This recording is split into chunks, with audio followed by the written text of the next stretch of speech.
Hello, welcome to the show. My name's Steve Jaguar. This co-host, Mike Foster. Welcome once again to your cloud native video newsletter for your impatient world, a curated list every week of all things Kubernetes cloud native, business security, acquisition stuff that just makes you go, what? And of course, always a weekly deep dive on some technology cloud native. Yeah, today for our deep dive, we have two cool things. So there's a scorecard demo, and we'll get into what scorecard is later. Steve's going to be taking a look at that Nginx CVE that we talked about last week. Really interested in that. And honestly, a ton of stuff, bunch of 0 days, some WTFs, maybe a dance, because I made some poor choices last week in what I wanted to say. So I might have to do a little jig. Yeah, welcome to the show.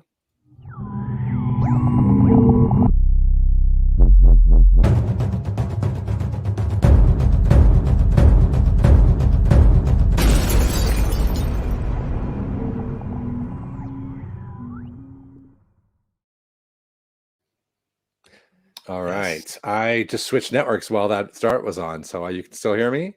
Oh, yeah.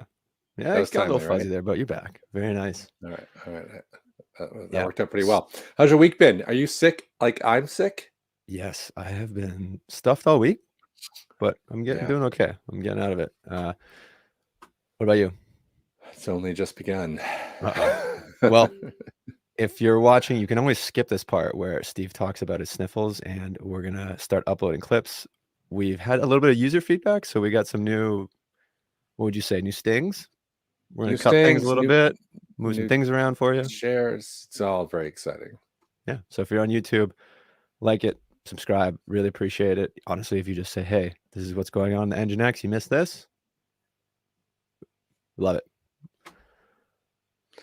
All right, should we get cracking with the first thing? Are we going to dive right in? Yeah, let's get into the general news.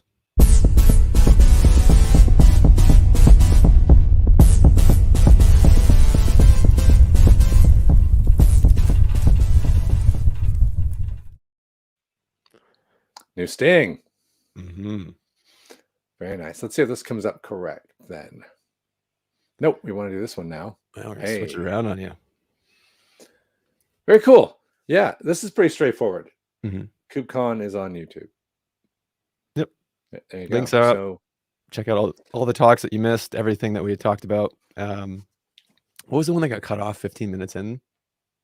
I think I haven't actually checked. That was this is not exactly in KubeCon order. Mm-hmm.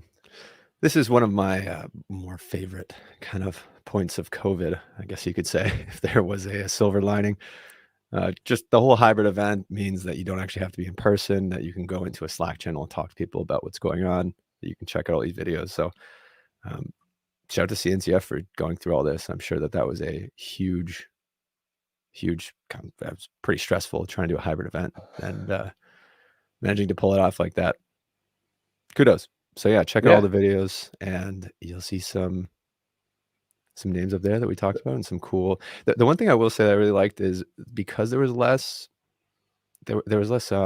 user stories, right? It wasn't like people coming in to say how we used X to solve Y. It was just, hey, here's the projects, here's what we're doing, here's how you implement it. So it felt a lot more technical this KubeCon. Oh, really? Okay. For me, at least. I like user stories. Maybe that's just me. True. I think it depends on if it's a user story or if it's a user story pushing something. There's two different flavors there. I see. Yeah. I mean, like because sometimes paid user story. Exactly. So anyway, check it out. All right. Fair enough. All right. This is something we're both big fans of. So if I go back to this, yes, it works. Nice. GitHub Actions Security Best Practices. I added this in, and you are already a fan. Yes, huge fan. Supply chain was a theme, obviously, at KubeCon, and we've been talking about nonstop. And it honestly, just best practices is pretty spot on. It kind of, the way I like how it was written, is it talks about it as if you're a beginner user and you're jumping into GitHub Actions. You start, here's the general workflow. You're trying to understand these couple things. What's the first thing you're going to do? Oh, well, you're going to go and try to copy somebody else's workflow and try to apply it to yours, right? Oh, yeah, well, if you do that and you try to copy it, here are all the issues that you're going to run into. And it just does a great job of outlining here are the resources that you want to check out. Basically, it's the copy from here and not here sort of thing, right? Malicious Docker images, runner escapes, yeah. third-party actions. So it's actually a lot of these things, I guess, some of which worked out the hard way. Some of them I think were obvious to me, maybe, but I'd never seen them written down in a really tight, comprehensive way that like takes you down a path. I mean, we were talking once recently about stories, taking the beginning, saying this is what you would do, here's why it can all go wrong, and then justifying the further best practices that they go through afterwards, writing secure workflows. Not essentially, but what really I think this drives home is that your CI for a lot of people, that's keys to the kingdom. There's a lot of information you can gather by gaining control of the CI. And if I want to gain control of your CI, all I really have to do is create a really sexy looking GitHub action that looks like you want to use it. And then presto, I'm in your environment. And I'm running in a container that I created, which could be doing who knows what. So it's quite dangerous. And I think it's not about time, but it's good that someone wrote a really good article on it. And one last point that they mention here is when they're talking about secrets with GitHub, and because GitHub allows you to store your secrets at the repository level, you tend to get into GitHub Actions, you find it cool, and oh, this is awesome, I can automate all this stuff. How much automation can I build into it, right? Can I build and push and deploy, and how many secrets can I jam in so that you're getting all the automation set up? It might not be used that way. It might just be better to build it, have the repository, and then have something pull from GitHub instead of giving GitHub the credentials and then having an extra vector where you're exposing some secrets that you don't need, right? So it's also understanding what the GitHub action is used for and staying within that constraint, right? You don't abuse your tool. Yeah. It's pretty cool. So let me just try and replay that. Actually, that was a very good point. So there's value in creating distinct workflows. I've certainly been done it myself where I've just created a workflow and I was just like, I'll just whack this onto the end of the workflow. Which, where I've exposed all sorts of stuff for earlier reasons that the later actions have no right to. Yeah. And nice. I mean, there are settings like, for example, you have, Kubernetes YAML charts and you have your image build. You can have 2 separate repos, 2 different checks, 2 different secrets, all separated. One of the things that I do that GitHub allows you to have sort of this organizational space. GitLab has a project space, which I like, that's slightly different. So I really hope that they bring that in, because you can basically share secrets at the individual repository, the project level, and the organizational level, which really helps in terms of separating those workflows. But yeah, cool article nonetheless. Yeah, awesome. That was very good. Okay, potential controversial next subject. Yeah, I found this on Reddit, and there's another. I have to find it. He did a really good talk on cybersecurity and just how to navigate it, how to get into cybersecurity, where to spend your time on it. I'll bring it in for next week, but this came up and it was women in cybersecurity. Why are there so few women in the field? And, obviously as 2 dudes, we have to weigh out on this because it's relevant. Yeah. 2 white dudes. Yeah. So I have 2 takes. Steve, do you want to go first? I'm offering you up. Shut up. No way. You go first. So one not so serious and one serious is cybersecurity isn't really sexy. It's not, just from a pure standpoint of tech, it just isn't the sexiest thing. And is that the serious answer? Well, I'll explain a little bit more in depth. Is security, it can't really be judged in terms of effectiveness. So you tend to, you get people who, let's say, are the offshoots of like UI, UX functionality. So it's a smaller group, 1. 2, it's not really well defined. Like, for example, Kubernetes comes on the scene. Security really wasn't a topic until 6 years later, right? So things that aren't really adopted don't become, it's this human adaptability of, I'm only going to make things as secure as somebody's going to hack it. So it's this constant race, right? Now, if I'm working backwards on that, how do you educate people and tell somebody that there's a path to cybersecurity? It's kind of hard. And so growing up, you tell everybody, be a doctor, be a lawyer, be this, be that. It's really hard for especially parents to say, hey, get into cybersecurity. Oh, what's that? Oh, I don't know how to get into that. So there's this like feedback loop of one, things are changing. Two, there's no real set path to get into it. And like there really isn't awareness. So it's that loop that keeps it there, I find. And so like when you have people who are mentors who are reaching out and showing people, hey, these are the paths, these are the things that you can do, I think that's really useful. And then yeah, it's not that sexy. We gotta make cybersecurity cooler. We gotta sexify it somehow. You gotta do like a Mr. Robot style. Like that makes hacking look cool, It did it. No, see, that's the difference. That made hacking look cool. Yeah. That doesn't mean, like, if you want to be a white hat or something, that part of cybersecurity is cool. I would say our part of cybersecurity is not very cool at all. I mean, we kind of are in that space because we get what they're doing, but we're more defensive, which is still not cool. Yeah. You can do both, though. We're doing our best to make it cooler. Failing. Yeah. We're trying. Yeah. That's probably our best. Doesn't mean it's the best. Yeah. I think the hot take, the one I just kind of took off the screen, somebody was saying that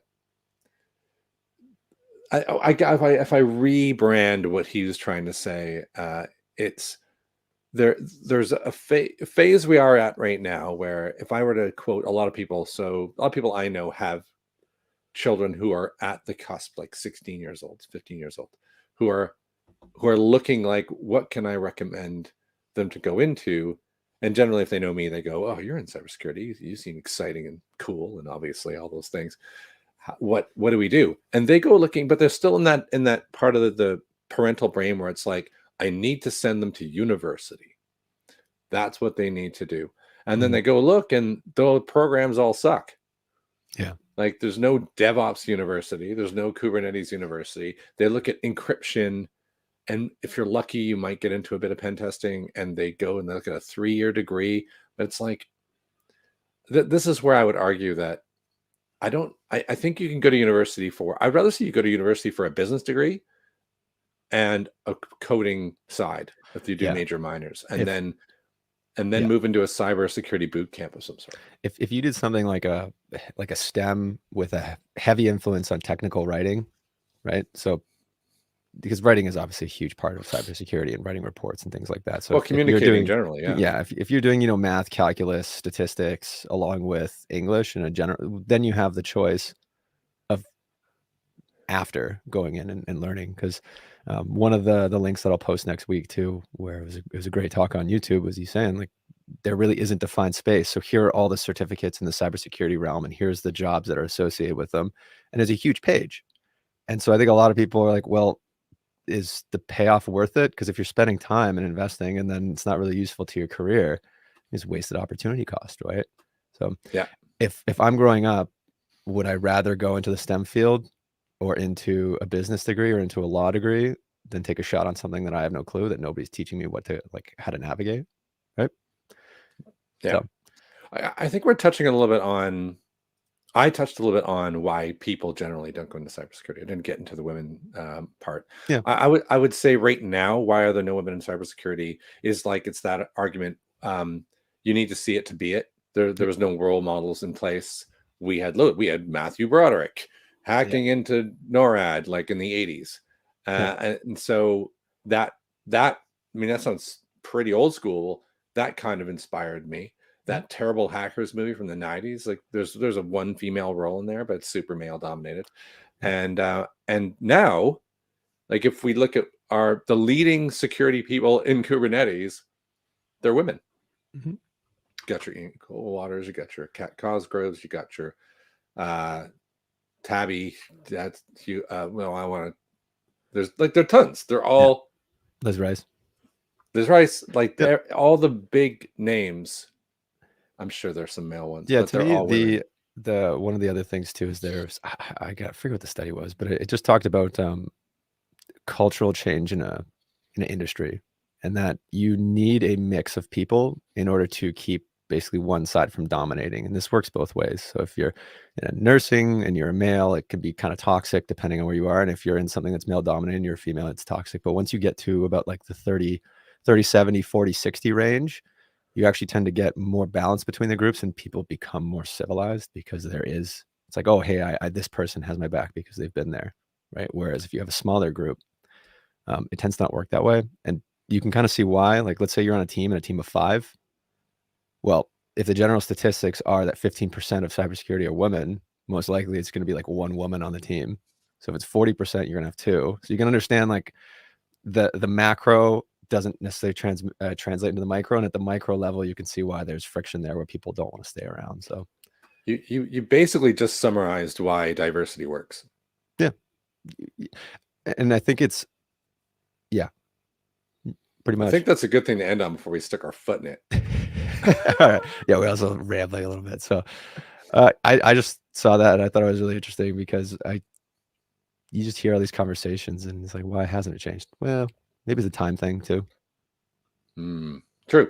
There's a bunch of investment into it now. So I think, yeah, give us a half a generation more, and I think there's going to be not enough change, but it'll be significant. Righty. So we kick off with this. Yeah, I don't know. This is like 3 weeks in a row. I don't know what's going on. Just OpenSSF, boom, boom, boom. Their marketing team just hit after hit after hit. So what's hilarious is, right, I kind of worked out why we didn't know. Like, this is August 11th. If you see the date on it, August 11th. That was when we took some time off. It was my birthday, and we missed a few weeks. So when this first came out, we probably would have seen it, except that we were kind of had our head in the sand a little bit for a couple of weeks, and so we didn't see it, which is not perfect, but nevertheless, it's quite cool. Automated enforcement of security practices for GitHub projects. This is the all-star project. So it turns out me claiming OpenSSF, what have they done? They haven't done anything. Oh, they have. Oh, right. So if I want something to happen, all I have to do is heckle it or tell them that they're not doing enough, or they're not prestigious, or whatever I said last episode, and then presto, they out of nowhere they make cool stuff. So this is how I found out about security scorecards, which we'll look at later on, which is down here at the end of our show, and what I'm going to show you what it means and how it works. Because as soon as I saw this and I realized that we were kind of trashing these guys and they've done something pretty cool, I thought, all right, they deserve a bit of a look-see in the tech section. Yes, I was very skeptical, but this is pretty cool. And most big organizations do have some sort of Git checks, do they not? Yeah. I think what they're trying to do with I'm kind of ruining it, right? But they're looking at the aggregation of the checks that you're using, and very much focused on open source. And I'll get more into that a little later. Okay. Yeah, because I have a story to go along with this. So do you want to wait till the end? Yeah, we'll wait till the end. Wait till the good stuff, to the demo. All righty. So we talked about All-Star and scorecard there, right?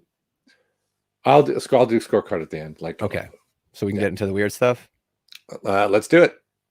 Let's do it. Yeah, Facebook's still creepy, guys. Please delete Facebook.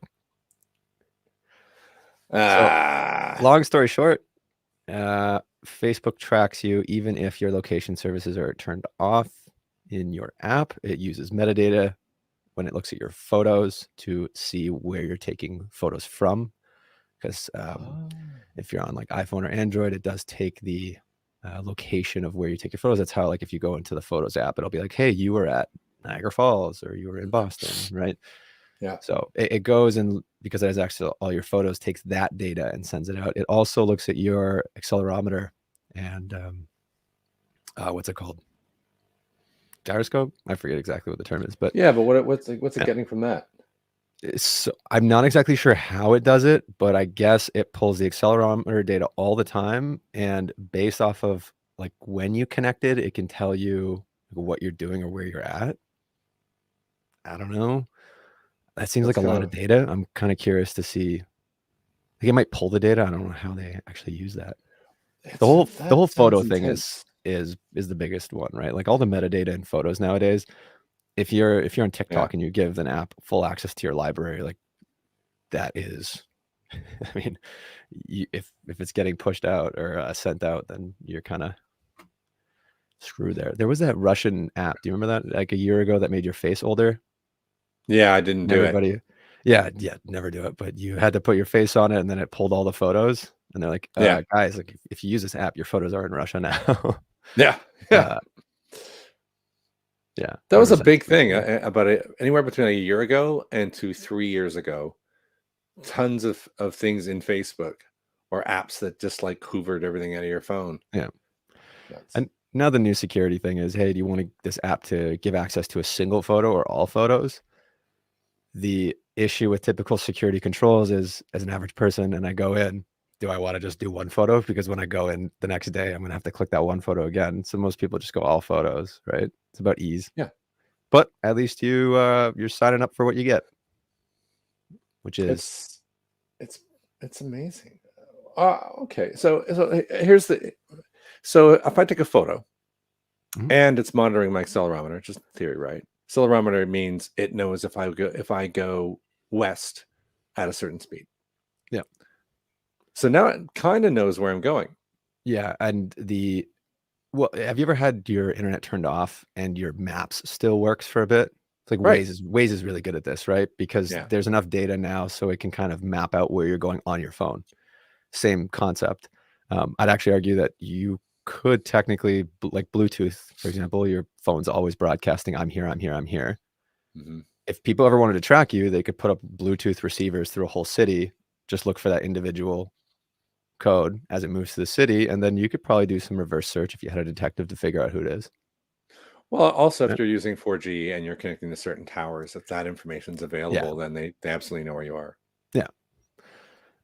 Yeah. It's So the whole, is the vaccine has a microprocessor and it's tracking you, and it's like, guys, that's exactly what it is. I don't need to track you that way. You just get your phone info. Yeah. Too funny. So yeah, not at all surprising there. Yes, Waze is owned by Google. That's right, Geek Masher. Mm-hmm. Yes, Waze was. I loved Waze when it wasn't. That was better. Yeah, I get a lot of ads. All right, so we crash forward. Security isn't cheap was our title to this one. Yeah, this was a nice post. It's like a summary post by Stu Hurst, who's the CISO for Trustpilot, and he's talking about. Well, he thankfully he's screen captured a bit out of a Barclay Simpson cybersecurity report, though, so we don't have to go get it. Struggling to know where to pitch a salary. So how can I make this bigger? There we go. I know it's a little blurry. Move it over so it's not, our heads aren't in the way. There we go. So in case people are wondering why, this is a good follow on from the get into cybersecurity, find a way. There you go. That better? Either way. Yeah. A little bit bigger. CISOs on day rates. Who's a CISO on a day rate? That's a pretty cool gig. 180 plus to be a CISO. Is that enough? I don't even know if that's enough, That's a lot of risk and blame. And there's just so much information there. At the end of the day, the CISOs are going to be the ones who get you the money, right? So you hope that you have a competent CISO to go and make the case for security upwards. Yeah. But, and this kind of thing is, you need a competent CISO, especially because they're the ones that are going to be pitching for you to say, hey, we need this budget and here's how it's going to filter down. When people are kind of complaining about jobs not getting taken seriously and budgets not being allocated, you might want to look upwards to say, hey, what's the pitch? Do we need it? Why isn't this happening? What's the story we're telling? Because at the end of the day, like a lot of these things are based on budget for a year, right? Right. You have X amount of money. We're going to spend, X amount of million on security. So it's, I look at it like the salary cap in sports. Like you only going to get so much talent and so many tools with X amount. The Yankees are going to have a ridiculous team because they go over the cap every year, and Oakland's going to have to make do with its budget, right? Yeah. So I found it really interesting to see this, and you kind of like, oh, well, there are some real world implications to how we spend money, and resources are tight, so you have to make do. And literally, it's all about opportunity cost in security. You have X amount, prioritize the right things, spend time on the right things, so people aren't triaging dumb stuff, right? I just know this is in pounds too. Some big money. Yeah, if you transfer it over to Canadian monopoly money, it's a lot. It's like double still, or is it close? I think it's pretty much double. Should be at least like 1.8. What is it to the US right now? Pound to the US? 1.4-ish, 1.35-ish. Yeah, and we're 1.2 something to the US dollar. So 1.6, 1.7. Yeah. This is good. 250,000 Canadian monopoly monies. Those are good. Those are good settlements. Yeah, I thought I was only reading American dollars there. You hope you don't have to be the CISO if you ever get an exploit or something happens to your services, because that is a hell of a apology that you're going to be dishing out. Yeah, if you're publicly facing, I imagine. See, these are base salary ranges, right? So if you're the CISO, if you're a CISO like the guy who posted this, Trustpilot, I'm sure he's confidently doing better than. I mean, the other thing too is as you go up the level, you're probably not only getting paid in salary, so it's a little disingenuous too. Yeah, but still, the point was the worst number on here is 50K pounds. That's that's like below 4 years experience. I mean, that's pretty good. Breaking into it, yeah. And the thread I keep talking about that I saw last week was in the US, a lot of it is Department of Defense and cyber. You want to break in, that's a good way to do it, because they're willing to take chances on people and train you. Whereas other people get out and they're like, oh, I have, the CISSP. Why am I not getting hired? It's like, oh, you don't have any experience. You need somebody to take that initial step, right? And then you figure it out. Let's not let people think that if you've got the CISP, you're not going to get hired. In fact, you probably get snapped up the moment you finish the damn thing. True. Very true. Yeah. Speaking of which. Yeah. Microsoft wants you to get a job in cybersecurity to address the skills crisis. Did you want me to jump straight to the next one? I'm going to you go straight to the next one, and then I'll explain why I think this is actually a good thing by Microsoft. Where is it? Sorry. Microsoft Zero. All Windows versions. Yeah. All Windows versions. Oh. I think that's self-serving active cybersecurity kindness here then from Microsoft. Mm-hmm. So that you can help us get rid of all of our 0 days. So that. Go ahead. We were talking about no women in cybersecurity, and I think education honestly just hasn't caught up to IT to actually show people that there's that you, like when you get into IT, there is a little bit of risk associated with it, especially if you're not in a computer science program. So it's like, hey, well, if we can go out and find the talent and say, hey, come work for us for 4 years, sign this contract, I think that's a great idea, because there's so much turnover in IT. I know I'm going to get, if I can get talented people in the pipeline, that they're there for 4 years, and they know that there's stability in that job for 4 years. Like I think it's genius, and I hope more companies do this, especially you're not just recruiting from the Harvards or something like that. It's like, go find top talent, because top talent's everywhere, right? Totally. Check that stat too. The open job in cybersecurity account for 6% of all open jobs. I assume that's in America. That's nuts. That's great. The issue is a lot of the open jobs aren't entry level. That's the biggest issue. So you have people who want to come and fill it. It's just, okay, well, how? And the other thing is, we're remote. Like, how do you teach people? It's really hard. Yeah, that's true. Yeah. And the mentorship aspect's gone. There's a little bit of comedy in this industry too, when you look at some of the job recs that appear on LinkedIn and whatnot, where they say, well, the kind of joke in our industry is, 7 years experience with Kubernetes. And you're like, what does that exceeds the lifespan of the product. 10 years of Swift. Yeah. It's like, it doesn't exist in many instances. And even people at the very top of security are like, see HR build out something that is just never achievable. And so these jobs stay open. Mm-hmm. Whereas you'd be better off doing something like this and creating cybersecurity training and internship programs. Yeah. And I mean, you look at turnover lately, the investment alone of getting somebody for 4 years is massive. Mm-hmm. It's huge. It is huge. So this wasn't just meant to be a joke though, right? You want to talk about this? It's a proof of concept. I glossed over it because I kind of put it in there for the jokes. Comedy value. But I think that you need like a permission and username in order to exploit it. So it's kind of one of those, it's a 0 day. Are you really giving out your password and stuff if I'm looking at this properly? But I don't want to get too Yeah, you're technical right. because I do want to get into the big spenders before we get to the Okay. other CVEs. All right. Yeah, not that important. Let's dive straight in. All right. Yeah. And I have to eat my words again because I made a bad bet last week.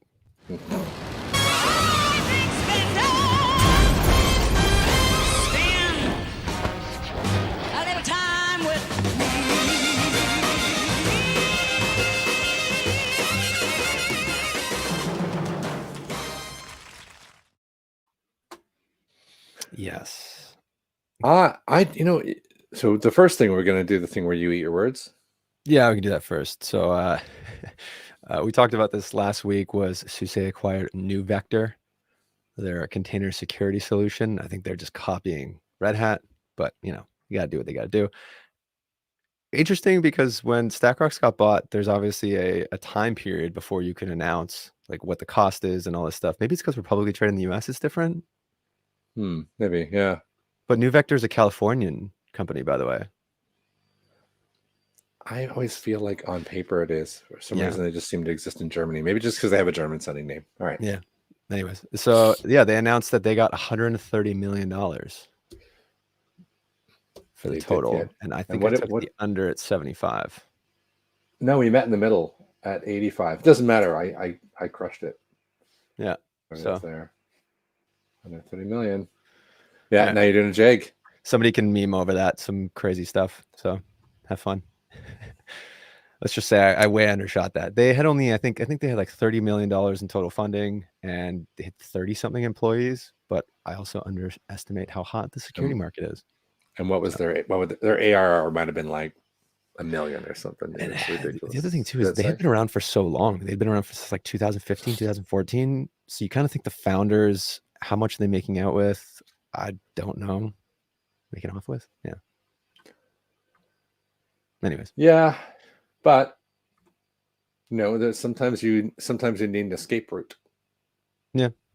I mean, it's a good one. Or sometimes like SUSE, they want a particular, we talked a little bit about it last week, like go refer to our last week episode for the detail, but you want something. They were a cybersecurity company that fits into SUSE's pocket very well. Yeah. And it allows them to tell the story, especially as they want to go multi-cluster management platform. Then you need a multi-cluster management or security solution. There you go. Right. Yeah, so it works. But yeah, what a price. Woo. All right. Speaking of exciting. Ooh. Yeah. Just out of stealth. Do we want to use the Are we going to use the new Sting?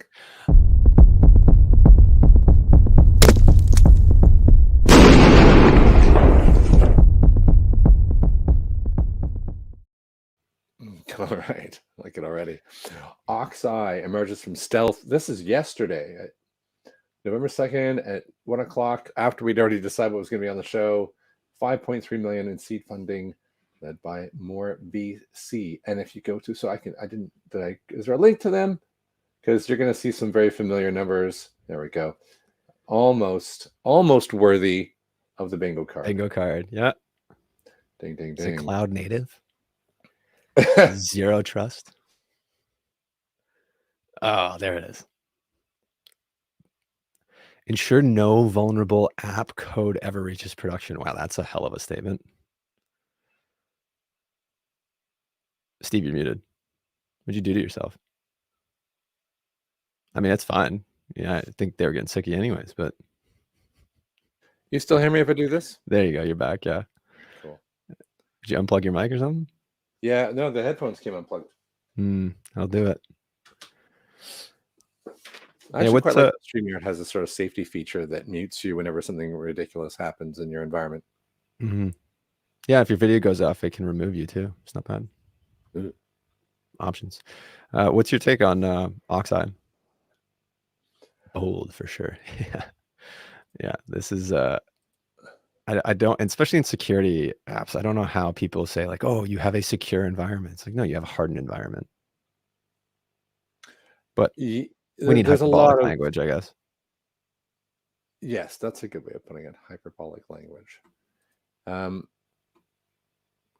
It is no vulnerable code ever reaches production. So if you go through Context-based vulnerability assessment. I think this is where they're trying to shine a little bit, because a little stack roxy, but Yep. the idea of understanding across a modern cloud native architecture, including microservices, traceability, data paths, resolution, semantic searches, there's a lot of new methods that there's a lot of companies that independently do them, but very few companies bring it together so that they reduce noise, right? Yeah. Some people just throw a ton of ML at it. And that's just a But there's black box definitely too. It's space. not really useful. It's what? It depends on the ML. Like, yeah, it's good for identifying unique behavior, right? So it's like, here's the normal traffic, here are the things that stand out, but you can't really be enforcing based on ML. Do you know what I No. mean? Right. Yep. It's good for, but a lot of companies will say that they have ML and that they do enforce these things, and they'll say, hey, we enforce this. It's like, well, did that help? You don't really know what the action was, maybe as a developer, unless there are very specific things that you want to shut down. But then you don't need ML to that. You can just set those rules, right? Anyways. Yeah, exactly. Off on a tangent, but sorry. No, it makes sense. I think let me just jump back here for 2 seconds. Something caught my eye before I changed screens. So vulnerable flows in distributed applications leveraging SaaS, DAS, IS, and SCA capabilities, right? When I was at Synopsys, they created this product called Polaris, or they just created as I left, because they owned all of these tools. And the idea was to bring them together, because IAST helps SAST, DAST shows you reality. A DAST solution, a DAST test solution with IAST monitoring can show you via SAST access to libraries via SCA. So you can do all that, but it's really hard. Do you want to convert that to English for anybody watching? Oh, sorry. Yeah. If you dynamically test something, that means you're actually using it from the outside in, black box. IAST monitors the same activity, but from the inside. So it's like, sometimes they call it gray box or glass box, I think, with somebody owns that phrase. So if you're watching the actual code paths from the inside, usually by instrumenting the runtime or through something like eBPF, which would be better, I think, for modern solutions, then you're cool. If you do a SAST, then you watch all paths and you see what could happen, but not what does happen. So combining these two, you see possibility for vulnerabilities. If you do an SCA, you see the references in your requirements to third-party libraries that you use, but you don't know if they use them. So when you combine all three together, you have the potential for something quite sweet that will show you accessible vulnerabilities, not just theoretical. So what is actually being run? Yeah, if they've done it right, it looks like a very cool thing. Yeah, and this is actually a developer tool as well, right? And so you have some dependency, but it's barely being used. Okay, well, do we really need this functionality? Is this something that we can pull another library to solve, right? Like there's more there, but yeah, this is pretty cool. There was a question in the chat asking what tools they use.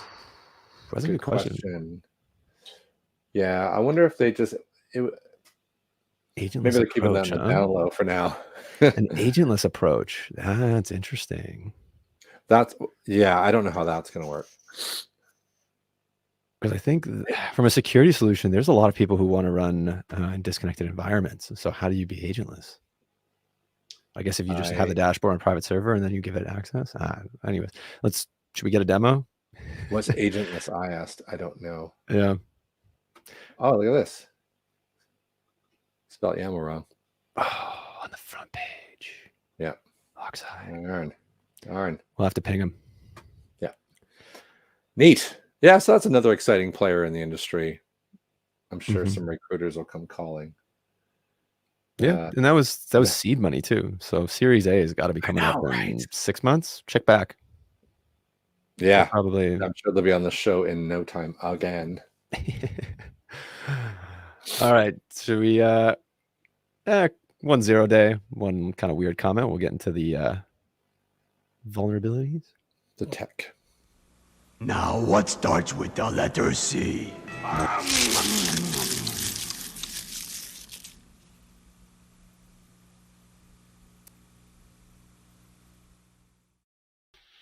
Yes. This is amazing. first one I put up because I've been singing GitLab's praises for the last little while. It's just more of a comment of why people haven't patched it, and honestly, why a lot of SaaS solutions can be more secure in certain scenarios, especially if you have a private GitLab server and you have it hooked up and you're not updating it. Well, then you could have a vulnerability if you're not watching it. You have a vulnerability that has a score of 10. Yeah.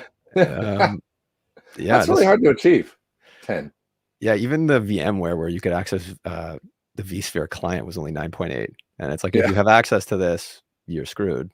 But yeah, it's impressive. I think we talked about this too when it came out, I believe. This almost, like, this is in our CVE section, but it was almost deserving of the WTF section. Oh yeah. Yeah, well, we probably could have swapped out the Microsoft 0 day, but I just wanted the Microsoft 0 day in the WTF section. So yeah, of course, just because they want cybersecurity people. So yeah, there you go. Patch. Yeah, patch your GitLab. Need to update to one of the following versions. There. Yeah. And yeah, basically somebody can use remote code and get admin permissions fairly easily. And the other thing too is the exploits out there. So it's basically just if somebody wants to come and use it against you. It's a little bit different too if, hey, there's this vulnerability, but we're not going to tell you how to do it. It's like, no, people, it's out there. We know how to do it. Yeah, it's not hard to figure out. Yeah. If you want to get into cybersecurity, there's an exploit for this one. Yeah, it's like sometimes you just pull something like Kubesploit or eventually like that'll get written to a CLI tool and some random person's just going to try to do it everywhere. So truly fix your stuff. Fix your stuff. We have one more. Yes. Yeah. So Android 0 day. I think you put this one up, right? This is another almost qualifies for breaking news because I only heard about it this morning. Google warns of new 0 day vulnerability under actively targeted attacks.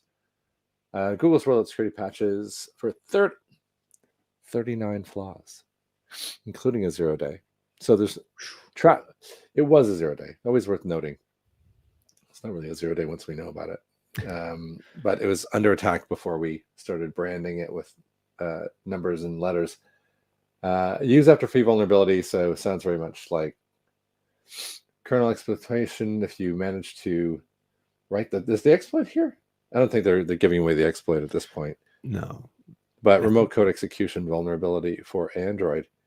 So this is one of those things, right? Do you get any conversations about security, Android versus Apple all the time? Because I have an Apple phone. And I remember when I was at Synopsys, they went, like we had these, the pen testing group or the consultancy group had an entire mobile red teaming division. Yep. And they were like, no, don't use Android. It's easy. Like it's open source. I can find everything that's wrong with it. Closed systems can be better. Yeah, I think systems that have more guardrails suck in a sense, but there's a reason why they're more secure. Just keep people from installing random things and doing things that they shouldn't be. So from that sense, I understand why Apple is also not used as much around the world. Like Apple phones, we think of in the US and let's say the Western world as if it's the big phone, but it really is not. I think it only takes up like 25% of the market, I want to say. The rest of the world is Android, or I think, does Windows Phone still have a market share? I think it's like 5%, but that's rapidly dwindling. So bang for buck too. As a hacker, I might go Android. To me, a lot of it is just, do you have the right precautions set up on your iPhone, and are you following best practice? You're probably going to be okay. This stuff you can't really worry about, right? I mean, and to a certain extent, at a societal level, we've kind of accepted the fact that we're not really private all the time anymore. Like, I mean, do I really care about a 0 day, or do I care more that like Facebook's tracking my data and being all creepy? That's far more dangerous. Yeah. Right. It's more relevant, I think, to the average person. And I have these conversations of like, hey, did you see this Facebook thing? Like, can we move to Signal, or can we do a different app? I don't want to be on WhatsApp anymore. And people are like, I don't really want to. Yeah. Okay. So, yeah. I'm not going to push it. That's security in a nutshell. It's like, can we do this secure thing? Business is like, Is it hard? No. Is it going to change things? Yeah, I know. Even we are subject to these humanity. Let's call it. Yeah, and so it's All right. just gotta set up guidelines. Let's get into the tech stuff. Yeah, the big finish. Yeah, we're gonna start off with some Nginx. Does everybody know what time it is? Every time. All right. So last week we talked about this beast, but the Nginx Nginx custom snippets allows retrieval of ingress, service token, and secrets across all namespace. That's a pretty elaborate description because I got curious about it because, well, there's a lot of the tools that analyze infrastructure as code out there. So I don't know, there's like 12 of them. Of course, I work for one of them, but we became interested in, well, how do we write a rule for it? Well, how can, and we get a little pedantic because we have automated tests. So if I don't have a test subject, then I can't write a rule. And I didn't want to just write a rule for marketing purposes. I wanted to write a rule that actually worked and was relevant to the problem. So I started diving in to find out how to exploit it. And there's all sorts of descriptions we talked about last week of people just talking about OPA rules and Lua, a coding language you can actually drop into the specification, the config map, etc. And these snippets. One of the people in here that was talking about it was Roy McCoon. Roy McCoon's a great big famous security researcher, works for my ex Aqua, and he's talking about what to do, what to remove. And I thought, all right, but what I did notice in this thing, I don't know, we talked about this probably last week. No one's saying what the actual exploit is. So I pinged Roy today and said, what's the deal? Like, I actually put it on tag security. You might have seen it saying, what's the deal? And I tagged Roy and said, are we not saying what we've done? And he went, yeah, because it's not really like there's a fix. Yeah. So people just aren't going to go all willy-nilly and doing that.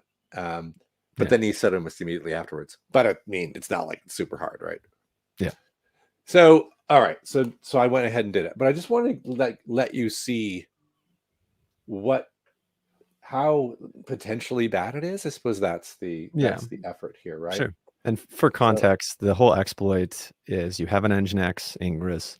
You can update the annotation to allow snippets and send a snippet in to the container and then exploit it and pull secrets. So just by changing the snippet. Now you can turn it off pretty easily just by saying like allow snippets to false. So that would be if you're going to check something and you had Nginx Ingress and you don't need to change any snippets, that would be the easiest way to go about it for a fix. You got it. Absolutely correct. So if you follow all the public documentation on how to deploy Nginx Ingress, they actually point you to kubectl apply and then get blah blah blah blah deploy, and it's got everything you need. You don't have to fuss about. So this is a copy of it. I didn't change it, but the kind of important parts of it, you just saw it there. And now allow snippet annotations. True, right? That's the default. What's interesting is they get into some of the versions way back up at the top. So let's go there. When they say versions with no mitigation, that's because there's actually a pull request that changed set allow snippets. That didn't used to be like that. So it used to be you couldn't set this to false. Yeah. So certain versions, just no turning it off. Yeah. And then they added versions where you can, and that's why this is looking into how to write a rule for it. I thought, oh, okay, so this is why I noticed that some are just simply checking the version and saying, you're using a scary version where you can't turn it off. Yeah, there's two rules you almost need to write. It says that you have to be updated past 1.01 and you need to have it set to false. You need both. And you need to have it set to false. But then some people were saying, oh, you can't just disable snippets because people use snippets. Yep. And then there was like, okay, well, can we restrict what you can do in a snippet? And that was kind of the crux of where I was trying to get to. How do I write a rule that says, okay, we're going to leave it to true, but and we'll look for some stuff that was going to stop it from being bad. Yeah, it's interesting to. Go ahead first. I'll explain later. Oh, keep talking. I'm just going to put some stuff on the screen. Oh, so in the CKS, actually, there's a specific thing talking about Ingress rules. And normally, default ingresses, if you go and set up a Ingress class and all this stuff, there's just one default. And really, that shouldn't be the case in your clusters. You should have an ingress per namespace or per application. There should be namespace scope with namespace specific network rules. And then, let's say somebody does exploit it. All they'll have is access to the secret for that namespace that you've set up, right? So you can kind of limit impact and limit scope that way. In fact, I think Amazon just changed their rules because they always used to have their default ingress, and now it's like it's not the default, and you have to actually specifically call it. People were kind of annoyed because like, oh well, we're using the default. We normally just chuck it in there and it works. One, it actually isn't good for security, and two, it makes updates really poor because if you ever wanted to update the Ingress controller, you have to go and bring another Ingress controller, change all the rules and all that stuff, right? So the update for the Ingress controller is actually really slow too, which is one of the big issues with like, hey, you want to update to 1.01? Okay, well, how do I bring in a new one and get them to switch over properly and make sure that there's no downtime? It's another complicated thing, right? That is a huge point. Yeah. So good. Talk me through that. So I've already deployed Ingress. I'm not going to. The deploy is just an Ingress class. There's no Ingress. There wasn't an Ingress deployed there yet. This is my kubectl admin, so I can see everything, do everything. There we go. So to try and get the context right, I have a kind of a crappy web application running there, but that's irrelevant actually. So over here, if I do kubectl get pods, and just do that. Okay, so we can see slightly different reaction, right? No resources found in the developer namespace. So this is the same cluster, totally different kube context. I have been essentially tenanted into the developer namespace. You can see I'll get Ingress. There is an example Ingress that I have deployed into the space. Now, have I done this? So I'll go back over here. So the thing with the snippets, and I want to show you without showing you. So I wrote a script here to try not to kind of give up the ghost a little bit. Let's see if this thing Ingress. Okay. So here's the bottom of my Ingress, right? I've got some rules and I've got some paths. I've got my this, I've got my don't hack this gold is what I've got the different paths, right? Yep. And then up here, I have used, rather than overwriting, oh, cool, that actually just so I can see it, yeah. Yeah, I see what you mean. I've used Lua, which is I can add code essentially when I get location gold. Mm-hmm. Thanks to Foster for pointing this little nugget out there that made it work. So I'm doing a bunch of stuff depending on which one I'm in. So here I'm running some stuff, and there's a line that isn't there right now, which is the important line that I obfuscated via that script so that I wasn't giving it away and going to get in trouble with everybody because there's no fix yet. But the point is, I am doing different things with Lua depending on the path. Yeah. So you have a bunch of paths, and you're just saying in the snippet annotation, you're saying if you access this path, like rewrite it to do something else. Do this. Yeah. And I've changed the MIME type to be just plain text as opposed to HTML or whatever it is I would normally return. Yep. So there's multiple interesting ways to do things with this. So you can use server-side snippets to do the easiest possible thing. So if I go curl local, this is a kind cluster, by the way, so I can just do localhost. Okay. And I go don't. So don't is my success case. That's going to work. So don't hack. If I do curl localhost hack, I have the service count. Mm-hmm. I'm like, okay, how did I get that? If I'm in my own little namespace, I'm in my own little jail cell where my kubeconfig doesn't let me do anything, mm-hmm. my RBAC is totally locked down and I've got hacked there. Now, there's a variety of ways to do that. One easy way with server snippets is to say, oh, they want / You can actually use a server snippet to reroute where Nginx thinks it's where the reported home, like www/html. You can change it. So I can change it to wherever I want. which is kind of scary. Mhm. So that's one way of doing that. So I could do don't local attack. I could do this. And now I have the server certificate, right? So now I'm like, Yep. oh, so now I'm Yeah, you get the private key. You could essentially just I'm decrypt essentially good to traffic. go, right? Yep. Or if you want to get creative with the Lua stuff, I can say gold. And I now, rather than spit out those two things, I can use them. And Very then cool. from a measly developer namespace account, Yep. I have every secret in the system. Mhm. So that's a pretty easy demo, but that's the threat. And now you've exactly explained why you don't use default service tokens. You use cluster certificate rotation, and that's exactly why those functionality is there, right? It's crazy. I think like the biggest mitigation here is what you said earlier, is just to namespace your Ingress, because that's the worst case scenarios there. What's crazy about this, right, is the don't.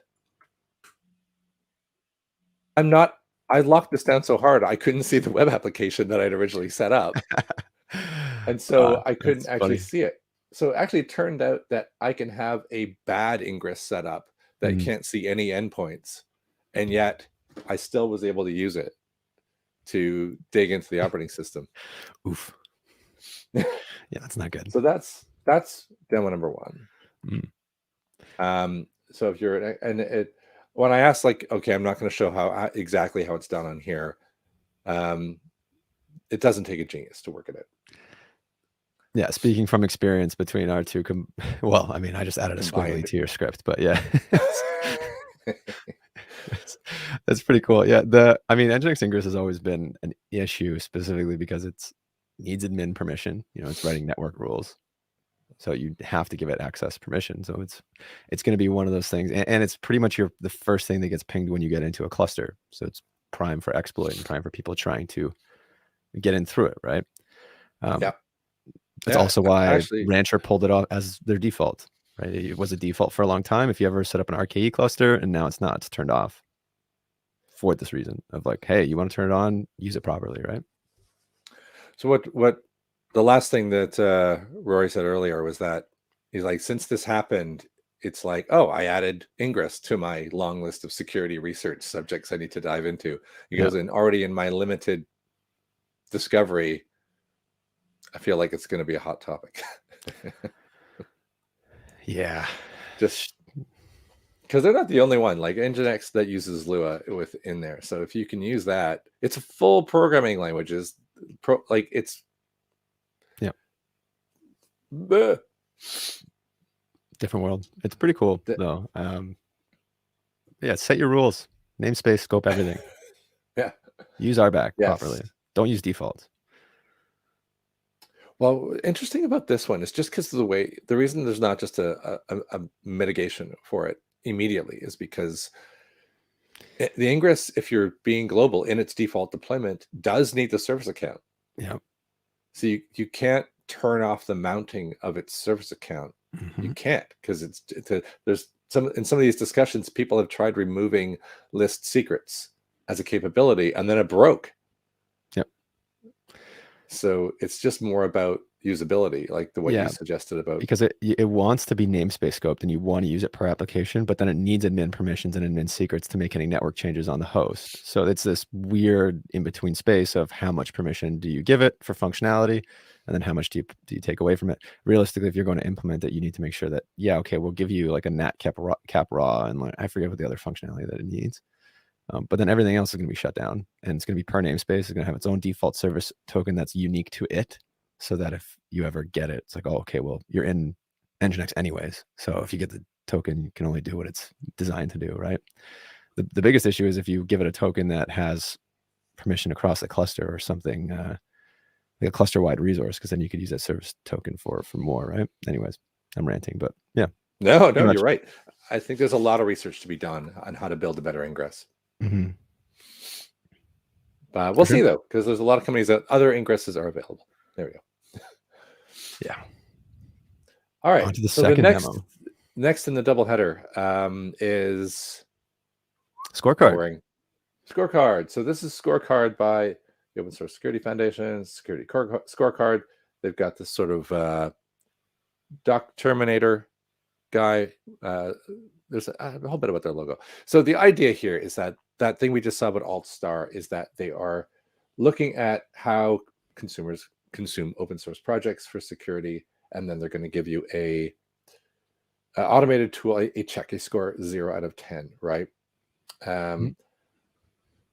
So some Scorecard users, actually, we featured deps.dev. That was that giant dependency scary map that we looked at in a previous episode.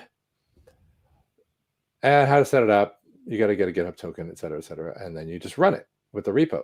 So I just started picking repos. I don't know what, does it say what repo they use here? The OSF Scorecard branch protection. So the one that they've set up specifically to pass everything. Gotcha. Right, so forget that. Let's go with reality. So I went and I've got installed. It's pretty easy. You just download it and it's written in Go. The install is just go get the binary. All right, fine. So we did that. Unpacked it as a tar, and then you /scorecard. And it says unsupported host. Oh, what's going on there? Uh-oh. Hold on. I just ran it like 2 seconds ago. So there's me running it. What did I do different just now? Oh, I didn't put. Oh, that's so stupid. I know. I should raise a PR issue on that. You don't put an option, it just goes and gives you this terrible thing. Oh, yeah, it should automatically direct you to help. Yeah, exactly. I don't understand why people don't always have -h --help and nothing at all as help. Yeah, this is probably using Cobra too, which normally sets that as a default. I thought it's a Cobra and Viper for Go. Anyways, you're right, probably does, but it's pretty straightforward. You don't really need to do anything except for the /scorecard -- repo. So that's, you can set your checks. Are all the checks on by default? My understanding is all the checks are on by default. Good question. Nice. Very complimentary question. I didn't do anything. I did the user version of it. Okay. So I can show you some of the ones I did up here, so rather than reinvent the wheel. I did Juice Shop first because I thought that's written in Node. It probably has stuff wrong with it, but it's intentionally vulnerable. I expect a low score. It doesn't have to be production ready. Yeah. What's the contributors? If there's a certain amount of contributors, it raises a flag? Yeah, you'll see that actually that's pretty well described in the results. Okay. Yeah, the context, so I think, is interesting. Where I think some of these are contentious. Ooh. Malformed, chunked, all right, sure. Wonder if I have my VPN on, so it's just losing its mind over that. Okay, all right, so I'm gonna have to reduce this and apologize because it's unreadable. Dependencies. I know. Okay, this is actually where being the full screen is actually useful. So there's your contributor, and we'll just say dependencies. 27 different companies found, score normalized to 10. So the more companies, the better its rating. Interesting. That kind of makes sense. I understand why they did it. Meh. Well maintained. When I was at Black Duck, they used to look for commits over 90 days, a similar stat to say, no one's just left this to die. Yeah, so you don't get like a heartbleed issue. And then different people found, so contributors and maintained, so how often is it committed and how many different people. So that all makes sense. Yep. Certain checks, branch protection. Branch protection might be on. Yep. But I have a fork, so it might not be on in my fork. So true. I'm getting marked down. Not fair.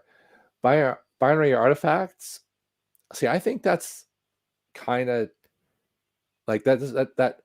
What? So this is 3.4 score. Let's show that. I didn't agree with binary artifacts because every time I checked a Python or a node, I was like, but they don't produce binary artifacts. So yeah, why would there be any there? I guess what they're saying is because they can't check the binary. Like if there's a binary artifact, they can't really go through it. Maybe. Do you know what I mean? Like if the code's there, they could look for dependencies and do some code analysis. If it's a binary, it's like, hey, you have a binary here. We can't report on it. But then you really shouldn't. it shouldn't be reason binary is present. It should be like binary means we can't do a check, like lookout. Yeah. Right? The fact that if this is an average, which I haven't also worked that out, it doesn't seem fair that they aren't weighted correctly depending on the tech stack. Yeah. I do kind of like, not fuzzed. yeah, it's weird. Why would I use is kind of like essentially a binary fuzzing tool against a JavaScript web application? Yeah, it's kind of an awareness tool to say, hey, here are all the things. And if you can disable some of these checks, I get it because it might not be relevant. I do kind of agree, like CI best practices, CI tests. Like, do you have CI tests? What are they doing? Yeah. It covers most of the. Hold on, can you? I just can't see the bottom. I'm going to move it so I can see. Oh yeah, sure. I'll move it up. We already done there. Let's just do that. Yeah. So you have maintained packaging work. Okay, so publishing workflow detected. Yeah, so makes sense. Signed releases. Okay, signed releases. They don't do tagging either, though. I'm wondering if they're trying to push a tagging best practice. Well, there's security policy detected. Good. What's interesting about some of these, so let's just take a look at choosing signed releases. I've looked into a certain amount of depth on some of these, right? Yeah. And let's get rid of Susie here and just look at some of the advice that they give to see if we agree with, like, how do they determine that it's a signed release? So they're looking for certain file names that indicate you've got signing. Yeah. Okay. That I think that's pretty reasonable. One I wasn't convinced on was the SAST option. Yeah. And that was, it's looking for CodeQL or Sonar Cloud, and that's it. Like, there are so many SaaS tools out there that you could use, but only the one, which is like, it kind of, I think it's a cool tool. It kind of reeks of like, hey, we put this together and here are the tools that we recommend. If you want us to recommend your tool, come and make a contribution to the fund. And then like your tool is going to show up and it's not just going to be CodeQL and Sonar Cloud. I don't know. I don't know how they pick those. I wish that they would make a case for it, but okay. Yeah. Geek on the binary artifacts thing. I'm looking for some help here. Yeah. Geek Masher is commenting. I'm kind of curious. Well, yeah, what their thoughts are. Comment away. So I was curious about CodeQL. Oh, hold on. Sorry, I'm going to mute myself. I'm just about to sneeze right into my microphone. Yeah, it's stuffy season. Remediation says run CodeQL checks in your CI/CD by following the instructions here. I mean, okay. I don't know. I wish it was. The other thing too is like, if you're not a security person and you want to implement this, there is it's always the tough thing with security, right? Is like, how much do you assume the user knows? Yeah, I think that's a really good point. Right. There was, I honestly, sorry, real quick, if I wasn't in security and somebody said, hey, go and run this tool because this will make you more secure, and then I get halfway into it, realize it's a waste of time, doesn't do what I wanted to do, and it's not even relevant, I'm kind of sitting here like, why'd you recommend it? Right? Like, it's like trying to learn Python and you want to learn it for data science and somebody sends you the wrong libraries. It's like, okay, thanks. Yeah. So out of curiosity, beer tuber. So my beer tuber repo had terrible score, right? I didn't have CodeQL, and I went, oh, okay, so I can easily add CodeQL, which I did. So if you go to actions or you go to my workflows here, and I just whacked. It took me 2 seconds to add the CodeQL action in there, right? Yeah. And then I got a security report, which actually was helpful because it showed me where I was printing a potential seed to the screen. Of course, the reality is I only use this on my own desktop, so it doesn't really matter, right? Yeah. But it was actually, I quite liked how seamlessly integrated into security it was. What I didn't like was that this repo has like 1, 2 Python files. My requirements list is badly written because I don't have versions, but it's pulling latest of all these. Yeah. It took 8 minutes for CodeQL to run. Ooh. That's long for one Python file. Yeah, it's kind of something that you like your security team just runs in the background as a cron job every month to check, like if it's gonna be that long. And that's not even a big repo either, right? That you have. Oh, it's super tiny. Well, to CodeQL's credit, to Ouch, yeah, CodeQL's Geek Ouch, credit, we'll have a talk, Steve. yeah. Yeah, it was Yeah. the their suggested dedicated workflow action is to run every once a week. Yeah. Mm. Which I think SaaS has always been plagued with taking way too long. So I don't want to get into that. So I did run it on Chekhov. By the way, again, this is my fork of Chekhov. So all of the really cool stuff isn't there. Like branch protection is definitely on. Mhm. CI tests definitely on. All of these things happen. It's just they're not visible in my version. Because you're fork, of it, yeah. Because I'm a fork. But it's still got a 5.2. And we have all this stuff. But what I didn't do is I didn't give it permission for the token to go up to the bridge crew. Yeah, which makes sense, right? Obviously. So, but your own security team is going to be like, well, who the hell is doing this? Yeah, right. But I did show Barak, who was the original author and founder of Bridge Crew, and he was like, "Oh, this is actually like again." He said, "This fuzzing is totally irrelevant. Yeah. Can I turn it off?" And he looked at CodeQL, and he's like, "You know what? This is so easy to add. I might as well add it. Yeah. Even if it takes like days to run." And what the other comment he had on it was this. He said, "No vulnerabilities." I was like, "Really? Like no vulnerabilities? Yeah, like none?" It's good. And so then I don't know how, but it's determines whether the project has open unfixed vulnerabilities using, and I didn't know about this. Yeah. It's OSV, and I'm like, what? Really? This is my one issue with this. That's so I mean, like the issue with security tools, like code scanners, image scanners, container image scanners, or anything, it's only as good as the database that it pulls information from, right? Yeah. And I don't like the fact that it's, hey, we use this database and we didn't find anything, and therefore you're at 10. Like, to me, it's, hey, we didn't find anything using this database. There are these databases if you are curious for more, right? Yeah.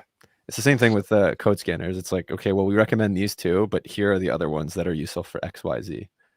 I don't know. To me, if I'm an open source tool or like doing a CKS or doing whatever, it's like, hey, here are all the tools in the landscape. Here are the top 2 most mature that we recommend. Kind of like the radar, right? Like the DevSecOps radar. Yeah. It's like if you want to make a recommendation, that's fine, but I don't like the I don't know. I like my options. Yeah. And the fact that this went away and said, like, I got the impression, well, I hoped that it was going to do like this and say, all right, well, I can see in all of your package managers the version, the package, and what it was called, and I could run this query and see if anything came back. Right. But even still, it seemed like anything I scanned came back with a 10 out of 10. I thought, really? How either it's like, okay, that doesn't work very well, or this database is not populated very well. Yeah, possibility. Yeah. So it felt misleading. Like 10 out of 10. And somebody write that on a compliance report. Yeah, from somebody who was previously completely unaware of security, obviously, like years ago and stuff like that. Let's say I'm going to go and ask somebody who's in security. I would rather have a list of, hey, I'm doing X project. Here's what's recommended. Do you have a recommendation on what's useful? If I just say, oh, it's CodeQL, there's no other things, like one, I might try to implement it and get nowhere. And 2, I'm not asking the right question, right? Yeah. That's pretty cool. Do you know what I mean? Like just in terms of timing for security, you want to give people the information so that they understand what to do with it. That's kind of the one biggest complaint I have about it. But that's small. That can easily just little documentation fixes as time goes on. I think my closing arguments, not my closing arguments, my summary of Scorecard is that it's pretty cool. At the moment, it feels a little bit like someone's 4th year dissertation university project. Like, I made a security scorecard. It's like, well, this is misleading. This database isn't very good. Why are you checking for fuzzing out of the context? Like, you can detect the tech framework in many cases based on what's going on. So Yeah. tailor the checks to what you're doing. Like, it's just not quite thorough enough right now to be useful. Yeah, But it's a good awareness tool, I'll say, definitely for sure. And honestly, I think if it's that easy to implement, I think that's a huge thing, because at least if I have the check, I can watch for changes regardless and kind of, be able to filter things out.